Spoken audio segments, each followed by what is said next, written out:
देशवासियों, जय हिंद। क्या सीखा आपने इस कोरोना काल से?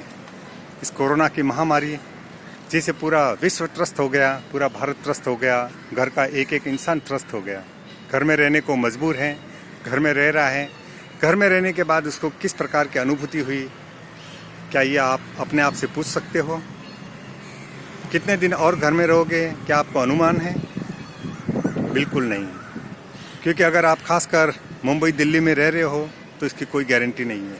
वैसे देश में हलचल चालू हो गई है, गांवों में जीवन सामान्य होता जा रहा है, लेकिन महानगरों की हालत बहुत ही ख़राब है।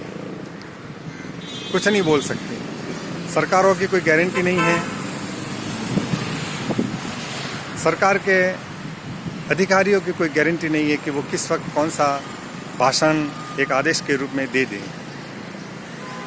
उनको कोई पड़ी नहीं है कि आम जीवन की क्या हाल हो रहा है, इंसान कितना दुखी होता जा रहा है, आने वाले भविष्य को वो कैसे जीने की कोशिश करेगा, ये उनके मन में चीज़ें नहीं आ रही हैं। कुछ सरकारें अपनी राजनीति की रोटियां सेक रही हैं और उसके अंदर उनके हाथ भी जल रहे हैं, ये सबको मालूम है, आप और हमको मालूम है। लेकिन देशवासियों, मैं आपसे एक व्यक्तिगत सवाल पूछता हूँ कि इस कोरोना से आपने क्या सीखा? क्या कोरोना ने कुछ सबक दिया है? क्या कोरोना ने कुछ शिक्षा दी है? क्या कोरोना के काल से अब आगे का जीवन आप कैसे जियोगे? ये सवाल आप अपने आप को पूछना चाहिए, और मेरा भी सवाल है। मैं इसका उत्तर नहीं चाहूँगा आपसे, लेकिन आप एक इतना समझ लो कि हाँ, वास्तव में कुछ परिवर्तन आया है, तो इस परिवर्तन का कारण क्या है और आगे का जीवन कैसा होगा। आपको जीवन जीना पड़ेगा, अपनों के साथ जीना पड़ेगा, जीवन की मर्यादा में रह के जीना पड़ेगा, और जीवन की ज़रूरतों को पूरा करने के लिए रहना पड़ेगा। कोरोना ने बहुत सी शिक्षाएं दी है। कोरोना ने दूसरी सब बीमारियों को भुला दिया है। आप यकीन मानिए, कोरोना के काल में मुझे नहीं लगता कि किसी भी प्रकार की दूसरी बीमारियों ने कभी भी आवाज़ उठाई है कि मैं आज इस बीमारी से पीड़ित हुई, मेरे को ये बीमार हो गया, मेरे परिवार का ये सदस्य को ये कोई दूसरी तकलीफ हो गई। ये कोरोना का डर है। क्या आप इसे पॉजिटिव डर समझते हो? क्या कोरोना के कारण दूसरी बीमारियां गायब हो गई है? क्या कोरोना के कारण अननेसेसरी खर्चे खत्म हो गए? क्या कोरोना के कारण अनावश्यक जो खान पान, सड़कों के ऊपर, घर से बाहर, रात दिन, कभी भी कोई असमय जितने भी खर्चे होते थे वो सब खत्म हो गए? इंसान आज डरने लग गया है, और डर इसलिए रहा है कि उसे कोरोना से खतरा है। कोरोना काल से सहम उठा है वो, और इस डर के कारण उसने बाहर खाना पीना, रहना, अनावश्यक जाना, लोगों के घर में जाके इधर उधर टाइम पास करना, वो सब बंद करा दिया है। ये कोरोना की आप ताकत मत समझिए, कोरोना की एक शिक्षा समझिए कि जो इंसान पल पल में होटलों से खाना मंगाना, सड़कों पे जाके खाना, अपने आप को परिवार के साथ खुद भी तकलीफ में आता था, परिवार के सदस्यों को भी तकलीफ में वो डाल देता था, लेकिन कोरोना के कारण वो सब दूर हो गया है। और आने वाले जीवन में ये डर व्याप्त हो गया है। ये डर ऐसा व्याप्त हो गया है कि आप कुछ भी खाने के लिए मजबूर नहीं होंगे। सड़क पे, ठेले पे, होटल का खाना नहीं, अब किसकी हिम्मत नहीं होगी। इवन जो लोग लेके आएगा उसके ऊपर भी शक होगा।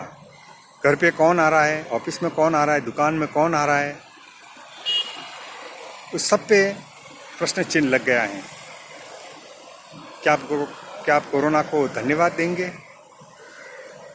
और कोरोना ने जिसकी जानें ली है, क्या उनकी गलतियां थी? क्या वास्तव में उनकी लापरवाही थी? क्या उन्होंने कोरोना को नहीं समझा? 137 करोड़ के देश में जितनी भी मौतें हुई है इस वक्त, वो कुछ भी नहीं है।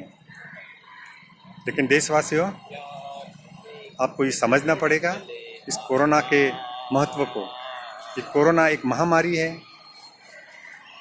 कि नहीं है, अब इसकी कोई गारंटी नहीं है, लेकिन ये एक सबक छोड़ के गई है कि अब जो जीवन होगा वो एक अलग प्रकार का जीवन होगा। सावधानीपूर्वक जीवन आपको जीना पड़ेगा, और जहाँ तक हो सके छोटी दुनिया, छोटे खर्चे, बड़ी सोच के साथ छोटा जीवन आपको जीना पड़ेगा, एकदम सरल।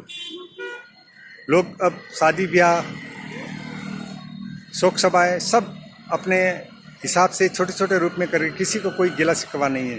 किसकी शादी में किसको बुलावा आ रहा है नहीं आ रहा है, शोक संदेश आ रहा है नहीं आ रहा है, कितने लोग बाराती होंगे, कितने लोग शादी मंडप में होंगे, किसी को कोई ऑब्जेक्शन नहीं है। न बुलाने वाले को ऑब्जेक्शन है, न आने वाले को ऑब्जेक्शन है। इसलिए इस कोरोना के डिब्बे को मत देखिए, इस कोरोना के डिब्बे में से निकलती उस धार को देखिए जो जीवन धारा की ओर इशारा कर रही है कि अब आने वाले समय में इंसान को कैसा जीवन जीना पड़ेगा। सावधान हो जाइए, समझ जाइए और रोज़ सोचिए। जब तक आप काम पे नहीं निकलो तब तक आप इस बारे में सोचिए कि आगे आने वाला जीवन कैसा होगा, उसके साथ आपको कैसे व्यवहार करना है। सावधान रहिए, लापरवाह मत बनिए, सोशल डिस्टेंसिंग का पालन कीजिए, मुंह पे मास्क लगाइए, 20 सेकंड तक हाथ धोइए और जहाँ तक हो सके सचेत रहिए। जय हिंद। मैं हूँ जसवंत राज परमार, मुंबई।